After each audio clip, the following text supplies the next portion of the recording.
আসসালামু আলাইকুম। আমরা এখানে হচ্ছে গিয়ে করিম অ্যান্ড সন্স পাম্পে দেখতে পাচ্ছি হচ্ছে অনেকগুলো মোটর বাইক সিরিয়ালে আছেন ওনারা। খুব উত্তপ্ত হচ্ছে গিয়ে আপনার অনেক সবাই অনেক আছে।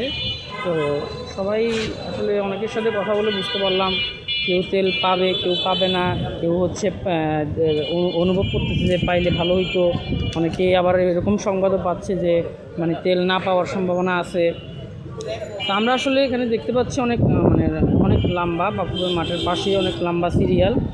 তো আপনার হচ্ছে আসসালামু আলাইকুম, সকাল কয়টায় আসছেন আপনি? সকাল হচ্ছে 11টার দিকে, একটু করে বলবেন। ও আচ্ছা, তো মানে একটু পরে আপনি তেল পাবেন, মানে 5-10 মিনিট পরে একবারে কাছে চলে আসছেন। সকাল এত পরিশ্রম করে এখন যে দাঁড়ায় আপনি তেল পাবেন, আপনার মানে তেল নেই। কেমন লাগতেছে? এখন তো অনুভূতিটা যে যাক আমি আপনার পরিশ্রমটা যাতে সার্থক হয় ও আচ্ছা আচ্ছা এটার জন্য আচ্ছা, ঠিক আছে। একেবারে এখন এমনি হচ্ছে গিয়ে আশেপাশ থেকে সাইড থেকে যে গাড়িগুলো ঢুকা বা এরকম কোনো প্রবলেম ফেস করছেন কিনা, বা না, আপনি problem কাউকে না। সরাইছেন কিনা এমন না, না, না। এরকম নাই? সবাই সবাই সিরিয়ালে সুন্দরভাবে শৃঙ্খলাভাবেই করছে। তেল নিচ্ছে। আচ্ছা ঠিক আছে, আসসালামু আলাইকুম।